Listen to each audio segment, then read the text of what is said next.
Welcome to Picks with the Professor, the show where a real statistics professor gives you sports betting tips. I'm your host, Professor Sides, and I have built a set of mathematical models named Sideline that predict various sports outcomes. You'll hear more about the baseball model during the course of this episode. It's set to cover 6 Major League Baseball games scheduled to be played on Monday, April 10th, 2023. In case you're new here, check out the webpage on the banner. It's www.pickswiththeprofessor.com/new for some explanations and community rules. So if you're interested in projections and picks for every single game, sign up on Dub Club. That link is in the show description. We have seen so far that the picks on show have been doing less good. The picks on Dub Club have been doing better. It's a random subset. There's no intentionality behind that. By the end of the year, I believe they will both be equally profitable, but the show picks haven't done as well. The Dub Club picks have been. That's going to flip-flop around at some point. But again, if you're looking for all the picks, all the A-grade picks, which are still doing really well, overall, despite a frustrating week last week, Dub Club is the place to hit that up. That link again in the show description. But even if you're not there, I'm still thrilled that you're here. Remember that sports are unpredictable, so discussion of the show projects a typical game and does not try to forecast it as to a T, as that would be a foolish and impossible goal. We'll take a long-term view in here and don't get distracted when you have a team with a 6-0 lead, then fall behind 10-6, and then tie it up 10-10 because you have weird things in sports all the time, but we balance that out in the long run. We had some discussion in the Discord about this, and it's the idea that when I say, please understand that good and bad variance will occur, it's the concept that I expect a slow and steady 5% ROI every single day. But as you and I both know, you rarely hit that number. It's oftentimes a little bit better or way better or a little bit worse or way worse.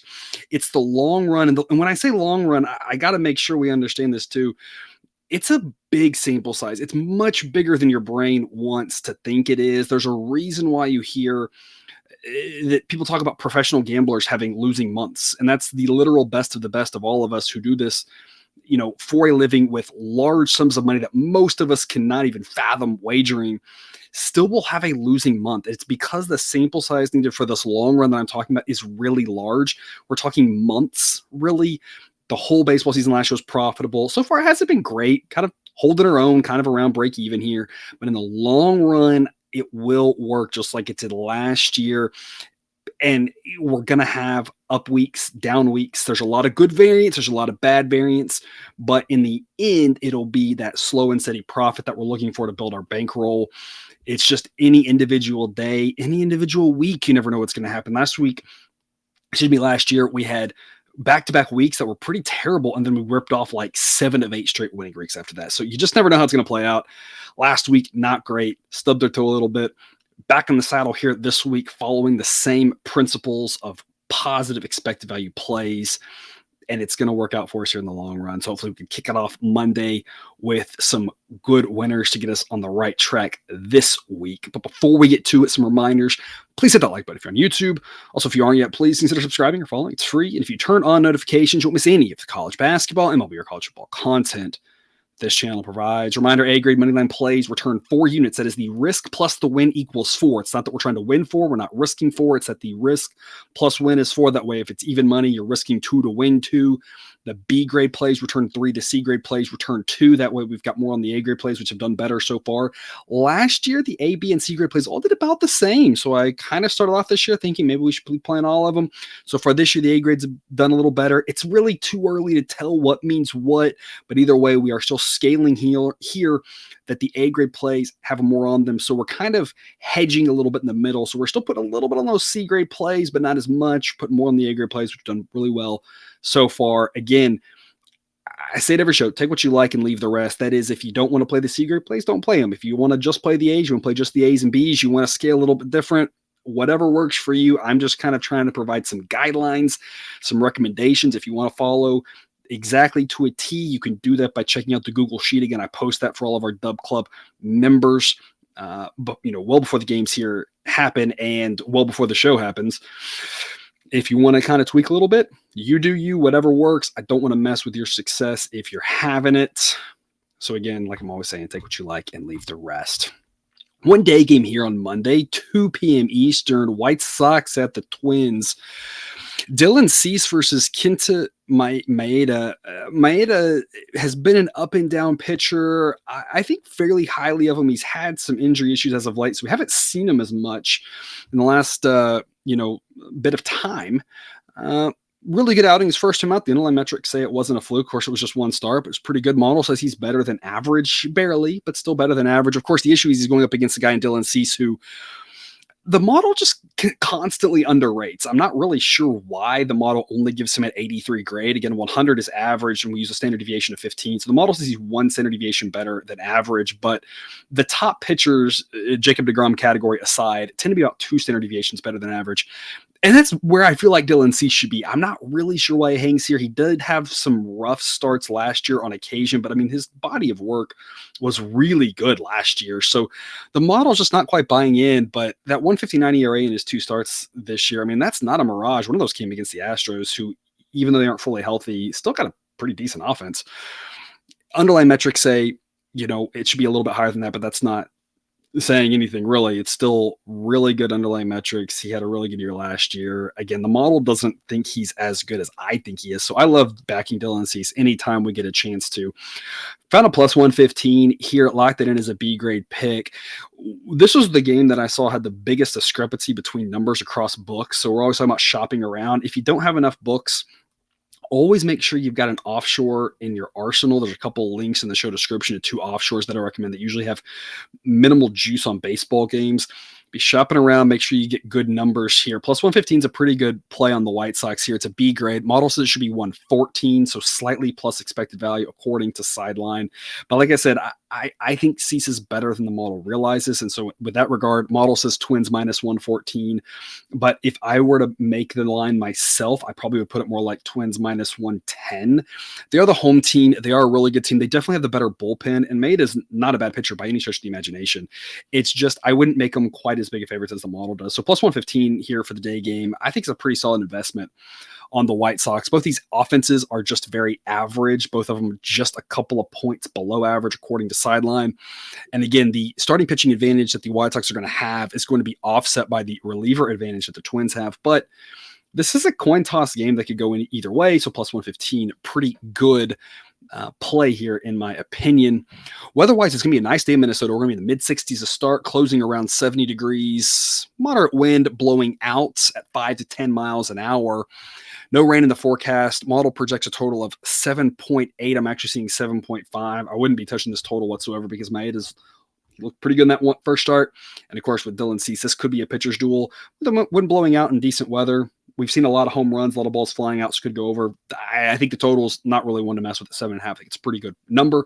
Focusing here on the dog, we aren't going to be fortunate enough to get Dylan Cease at plus odds very many times this year. So I think it's worth the gamble here. And it's not like he's going up against what I think is a top team. The Twins are a good team, don't get me wrong, but they're not a peak healthy, Astros, peak healthy Yankees, peak healthy, Dodgers, those type teams. So plus odds on Dylan Cease, the way to go in the day game.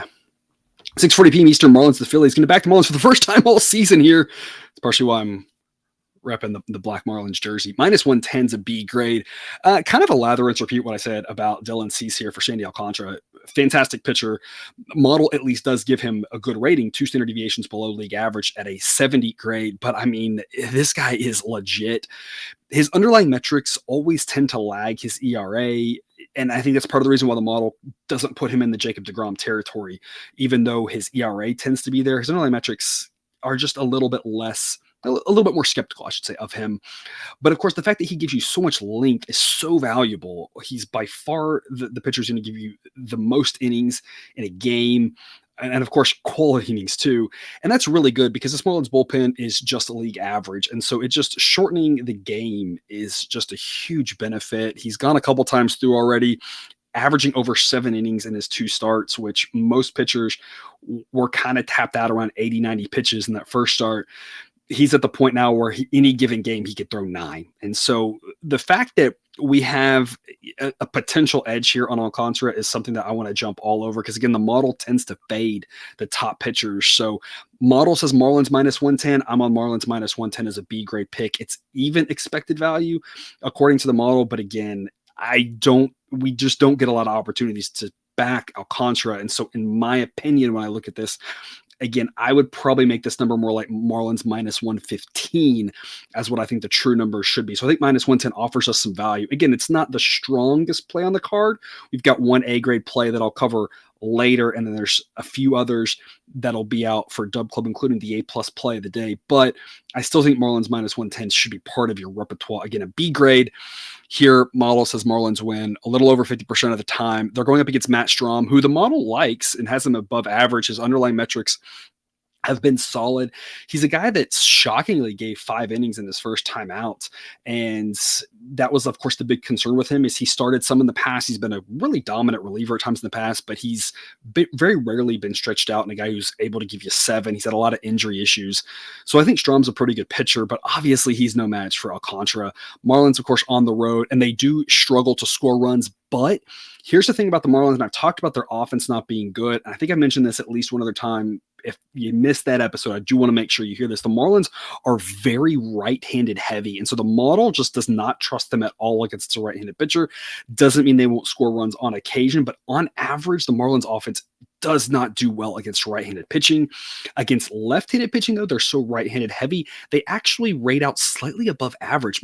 Strom, of course, for the Phillies is a lefty. So that gives the Marlins a little bit of an extra boost here that the model's incorporating. That's part of the reason why I think the Marlins should be road favorites. Obviously, Alcantara is really good, but the reason we faded him the first 2 times and at plus odds, so those first 2 times we were able to, profit. It's not just about him, it's about the offense, and the fact that they're facing a lefty gives me more confident they can win. Obviously, the Marlins are going to win a lot of Alcantara starts, but we just don't want to be laying massively minus odds with a really great pitcher because he can only control half the game. He can't score, and that's half the game if he goes 9 innings, right? So the fact that the Marlins are facing a lefty, I think bodes well. They're in a more hitter-friendly ballpark, so that should at least get their offense going. But the hitter-friendliness, probably not a big deal to Alcantara. He had about 3 or 4 starts last year where he got lit up, and otherwise, just about every start was phenomenal. So backing him at minus 110. Total in this one is 7.5. Model says 7.4. So another really well-priced total. Weather-wise, we're going to be around 60 degrees for first pitch, closing around 50, and a moderate wind blowing out around 5 to 10 miles an hour, and thankfully no rain in the forecast. 7:10 p.m. Eastern, Padres at the Mets. Let's back the Mets here at minus 122. Only a C grade. Model says it should be Mets minus 120. So this was one where if you can get a little bit better odds, the model likes this one. Of course, the Padres closing out that series against the Braves really well, kind of finally getting back on track. Bottom line, as I mentioned last week, the Padres not as bad as been playing, and they've showed that here against the Braves. They're still a really good team. Here's the issue. Last year, we noticed Sunday Night Baseball teams, especially playing on the road who are traveling, did terrible on Monday. Teams who were playing a day game the next day did terrible. Even if it was the home team traveling, that travel spot playing a night game where the other team's already in rested just really messed with teams, and they just did really bad. Worse than they probably should have. I think it was an overblown thing. I don't think they're going to go as bad this year, but there is something to be said for the fact that the Mets were home at a reasonable hour here on Sunday, sleeping in their own beds. The Padres are playing until, 9:30 local time. And then they've got to get on a plane and fly to New York. That's another couple hours in the air right there, getting in late. That's advantage Mets. The model isn't really taking that into account much. So again, only a C grade here according to the model, but I think that the Mets are a worthwhile investment here at a short number like this based off the spot that the Padres are coming off of. The concern I have for the Mets, Max Scherzer, not looking really good his first 2 starts. Didn't look great at times coming off the injury last year. You wonder if Father Time has really come for him or not. The model still thinks he's good, but is starting to really dock him because it's not just the results that were bad in those 2 starts. The underlying metrics were terrible for him. Obviously, he has the pedigree to turn it around. It could just be 2 bad starts. It might be the beginning of an end because when players get old, a lot of times it just happens and they kind of start to fall apart. I don't know which one it is. I'm not going to try to make some grand prognostication like I'm going to tell you exactly what's going to happen because I don't. And that's one of the things here that I'm always going to be upfront honest with you. There's a lot of things we know, a lot of things we don't. We don't know which one it is. I'm a little concerned that those underlying metrics in those first 2 games were not good for Scherzer. That's the concern with backing the Mets, especially going up against a pitcher like Yu Darvish. Here's the thing about Yu Darvish, though. Last start out, underlying metrics not very good. So he's another guy that's also older. So you kind of have some of the same concerns. And if both pitchers are starting to hit that age curve, Scherzer's still an underlying better pitcher than Darvish.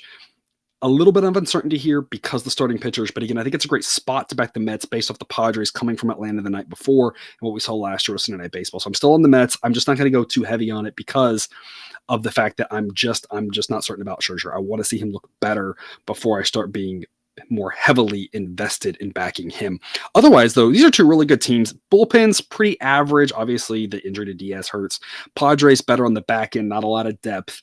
But offensively, both these teams are really good. So it's kind of a wash. Give the Mets the home field and the spot edge. I'm backing them here. Again, looking for a price better than minus 120, but even in the low minus 120s, still a worthwhile investment to your portfolio. I'm just scaled back on it versus some of the other plays. Weather-wise, mid-50s to start, closing around 50, and a moderate 5 to 10 mile-an-hour wind blowing out to center field. Also, no rain in the forecast.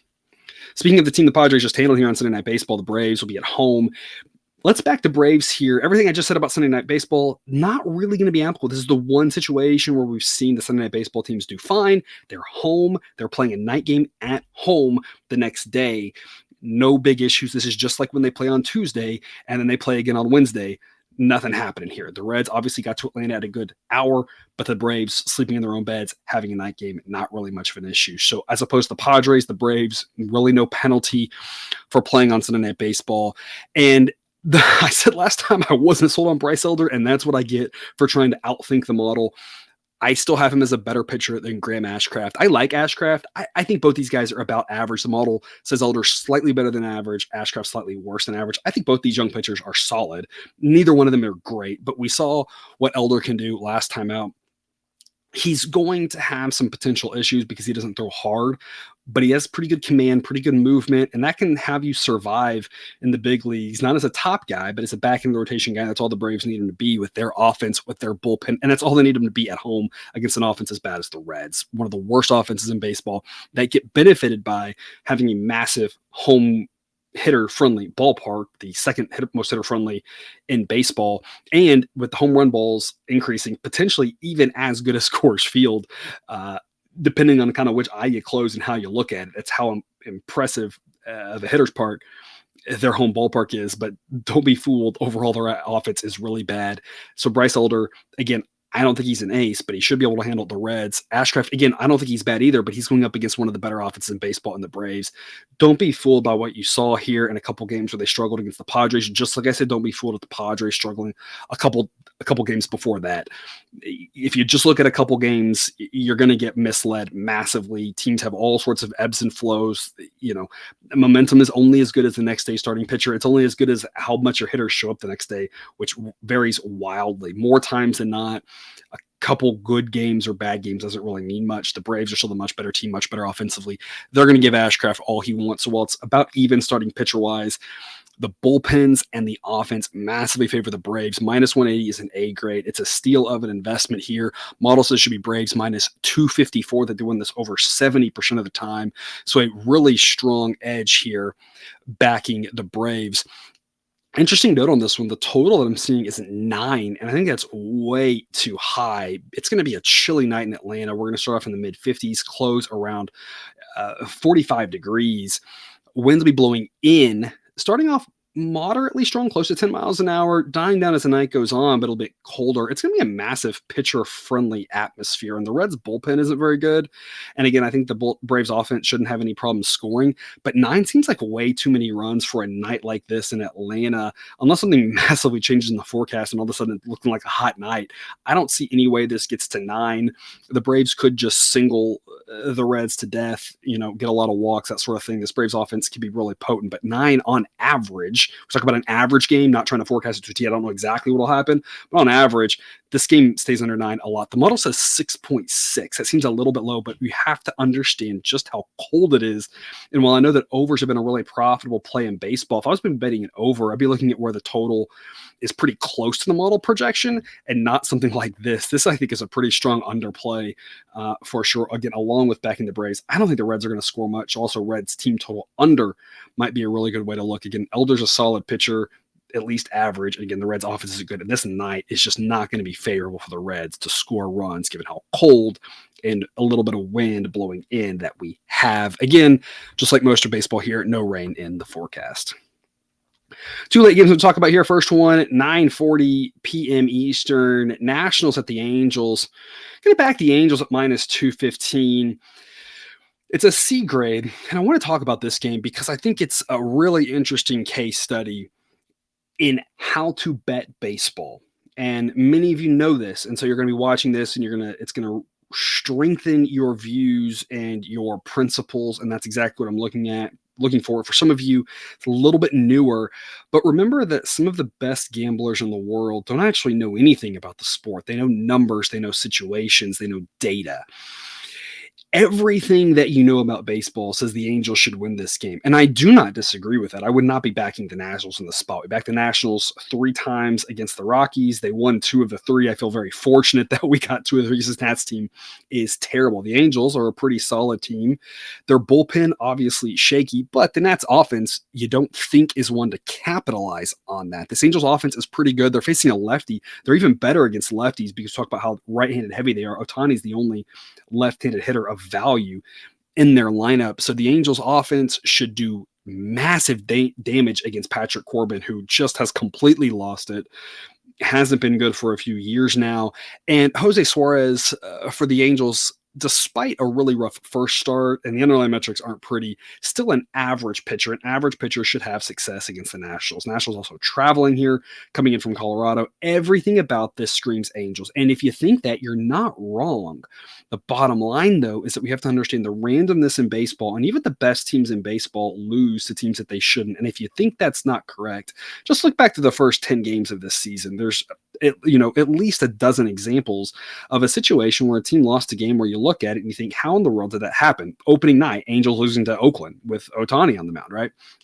So there's a lot of times where these minus 200 plays lose. Now they win a lot as well, but the bottom line is that at minus 215, I think it's worth backing the Angels. I think it's worth adding to your portfolio. I just don't want people to go too heavy on it because this is a really steep price for an Angels bullpen that's not very good. And again, Suarez being just an average pitcher should handle the Nationals, but I don't want to go heavy on something where I think something should happen and I don't really have a ton of faith in it. So again, minus 215, okay to play the Angels, but the model says it should be Angels minus 207. And the model doesn't give a ton of minus 200 numbers, so it does really like the Angels here, but we do have to be price sensitive. So if you add the Angels to a money line parlay, if you're doing one money line parlay, 2 teams, you put the Angels in one other game you like, I think that's totally reasonable. But please don't put the Angels in all of your moneyline parlays and don't go really heavy on a price like minus 215 because it could be worth investing in, but we just want to make sure that our investments are reasonably sized because there's not a lot of value. And the size of our investment should be proportional to how much value there is. And at minus 215, again, I think it's worth playing. I don't think it's worth going heavy on because even if the Angels do win this at a larger clip than the model thinks, even if they win this 70% of the time, it's only a small plus expected value play. So I like the Angels. I just don't want to go too heavy on them. Again, model says 207. So if you can get a number that starts with a 1, absolutely go a little bit stronger on the Angels. That's not available right now. I don't see why it would be. Money tends to come in on the Angels as time moves forward, and I don't know who's going to be backing Patrick Corbin. The price I would need to back Patrick Corbin is really high. That's not something I'd even want to do, and I'd be really small on it if I did. So again, I like the Angels here. I just don't want to get too invested at this price. Total in this one is 9.5. Model says 9.1. We're seeing, of course, Anaheim having a lot of runs scored in it. And I think that's going to be exactly what this Angels team does all season long. Pretty good offense, not a good bullpen. I would not be going under in this game whatsoever. I'm not sure about over. Over's been working well, so if you kind of like that, want to roll with it, this one might be one I take a chance on. I just really hope for an over 9 rather than 9.5 because 9 is a pretty common final score total number of runs. But the good news about going over 9.5 is part of the reason why you like over 9 so much is the fact that if you get the 4-4, you're guaranteed that 9th run, and that's that push protection. But obviously, given that we think the Angels are going to win pretty heavily, and again, we're not betting crazy on it because weird things happen in sports, but we do have to acknowledge more times than not, this is not going to end up as a 4-4 game. So that push protection on 9, a little bit less valuable in this spot. So if you like the overs, this is one I'd look at just because I think the Angels are going to score a lot. and their bullpen is bad, so they're probably going to give up a few at some point. Weather, though, not quite as warm as it was this weekend. Going to be low 60s to start and mid 50s to close. We are going to have a slight breeze, about 5 to 10 miles an hour blowing out, but it's too cold for me to love the over. But again, it would be the way I would look if I was playing it. Last one here tonight, 9:40 p.m. Eastern. Brewers at the Diamondbacks. Let's take the road Brewers here at plus 130. It's a B grade pick. Model says it should be Diamondbacks minus 126, so the Diamondbacks should be favored. Obviously, they have a really good pitcher in Zach Gallen going, but I think that laying a price like minus 150 with the Diamondbacks way too steep. Gallen is really good, and he's definitely better than Wade Miley, but the Diamondbacks are a little bit left-handed heavy. That's going to play into the Brewers' favor, throwing Wade Miley, who is a lefty. On top of that, Miley's first start, pretty good. Underlying metrics, not bad. He's not good, but he's less bad versus average than the Diamondbacks offense is against lefties bad as well, if that makes sense. As in, the Diamondbacks offense is worse than Wade Miley is bad. No one's good in that. It's bad versus bad. But Miley's at least closer to average, and this Diamondbacks offense is against lefties. Diamondbacks offense against righties a lot stronger. Now, obviously, I know the Diamondbacks, did have success against Clayton Kershaw. They had a lot of success against the Dodgers in general over this weekend. It's just a couple games. And I did mention it that the Diamondbacks had a lot of success last year against the Dodgers at home, despite the fact that they still lost 90 games or whatever it was. So I'm not necessarily thinking that can translate forward. I just think they play the Dodgers well. Every once in a while, a team plays well. I don't think that really means much going forward. I think Zach Allen's a really good pitcher. I think the Diamondbacks should be favored. I think plus 130, though, is a pretty solid value play here on the Brewers. Gets a B grade, need a little bit better odds for an A grade, but still worth the investment here. Everybody's going to be on Zach Gallen. Everybody's going to be on the Diamondbacks after taking 3 out of 4 from the Dodgers. I typically want to go against what everybody's doing.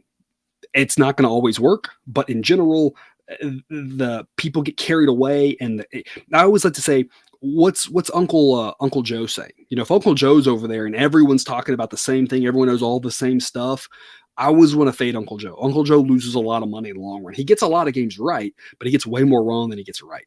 And so I like being on the opposite side here, and I think that's what's happening. I think there's just the Diamondbacks are overpriced based off of the names of the pitchers and what happened this weekend. And I'm not saying Gallen isn't better than Miley. He absolutely is. I just don't think he's better than them by enough to justify this price. The other thing, Brewers offense shown some life this year. And on top of that, they are more left-handed heavy, so facing a righty makes them actually above average according to the model. So as big of a discrepancy as the Diamondbacks have with the starting pitcher, the Brewers have that edge on offense. Bullpen's about a wash, both of them pretty average, but I think the Brewers, even though they're on the road, they got a shot to win this game. Model says they win it about 45% of the time, and if we win 45 out of 100 of these contests at plus 130, it's going to build our bankrolls in the long run. So I like this play here at plus 130, B grade, according to Sideline, and the model projects the roof to be closed. That's all I've got for you here today. Thanks for tuning into this episode of Picks with the Professor. Don't forget to subscribe so you can enjoy all the sports betting content provided on this channel. It's up right into your feed. Be back again tomorrow with more baseball betting content. And until then, as always, best of luck. And remember, you can eat your betting money, but please don't bet your eating money.